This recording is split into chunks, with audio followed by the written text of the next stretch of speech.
4. Today, I'm walking through this lower control arm prying tool designed to work with a half-inch drive breaker bar, and I'll show what matters in real use.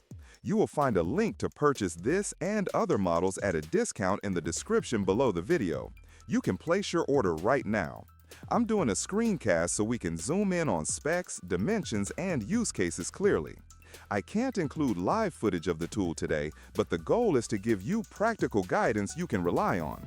This tool is for adding controlled leverage to the lower control arm when you need to separate it from the knuckle, relieve spring tension during bushing service, or create space to remove and install press-fit suspension bushing. Did you know that the best discounts on Amazon last only a few hours? That's why I launched 2 channels where I publish the highest discounts on Amazon products in real time every day. Follow the link in the description and subscribe to our Threads and Telegram channels right now to consistently save money on your everyday purchases. The square drive accepts a standard half-inch breaker bar or a long ratchet, which means your leverage is only limited by the length of the handle you attach. The profile is slim to reach tight areas around the subframe and sway bar links, and the prying end is shaped to seat on the arm without slipping off the stamped or cast surface. Build quality is the first checkpoint. A decent unit uses heat-treated steel with a clean weld around the drive receiver. If the receiver isn't square or the weld bead is thin, the tool can twist under load and round the drive.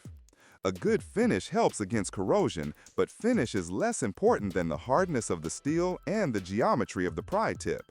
If the tip edges are too sharp, they can mar aluminum arms. If they are overly rounded, they can walk when you apply force. The sweet spot is a slightly radiused edge that bites without gouging. Compatibility depends on arm shape and the clearances on your specific chassis. On compact cars, there's often enough room to hook the tool between the arm and the subframe. On some trucks and SUVs with bulky control arms or skid plates, you may need to reposition several times to find purchase. If your sway bar link or strut body is very close to the arm, expect to rotate the tool to avoid contact. The tool doesn't care if your breaker bar is straight or flex head, but a flex head bar can help you keep the prying plane aligned with the arm. In practice, you seat the tip on the lower control arm close to the bushing you're servicing. Insert the half-inch breaker bar and apply steady pressure, not jerky force. The leverage frees the taper or opens clearance so a bushing driver or C-frame press can do its job. This isn't a replacement for a dedicated ball joint separator or a full bushing press kit. It's a helper that reduces the wrestling match and keeps the arm under control while you work. There are hard limits. If a bushing shell is fused by heavy rust, leverage alone won't push it out. You still need a proper press cup and possibly heat, penetrant, or a saw cut in the shell. If your spring preload is high or you're working on a suspension under tension, this tool won't make it safe by itself. Support the knuckle, use jack stands, and relieve preload before prying. Never use your torque wrench as the handle. A breaker bar is built for this, a torque wrench is not. On leverage, a 2-foot breaker bar is the minimum I'd pair with this. 3 feet gives you smoother control with less effort. If you find yourself leaning your full weight on the handle, stop and reassess the setup rather than adding a cheater pipe. Sometimes moving the tip half an inch along the arm or rotating the tool changes the force path enough to make the pry predictable and safe. Surface protection matters on aluminum control arms. A thin piece of sacrificial shim stock or a strip of dense rubber between the tip and the arm can prevent cosmetic damage without losing grip. After the job, wipe the tool clean and check the tip for dings. A quick file pass restores the bite for the next use. A light oil film keeps rust at bay, especially if the finish is just painted. Who benefits most from this tool?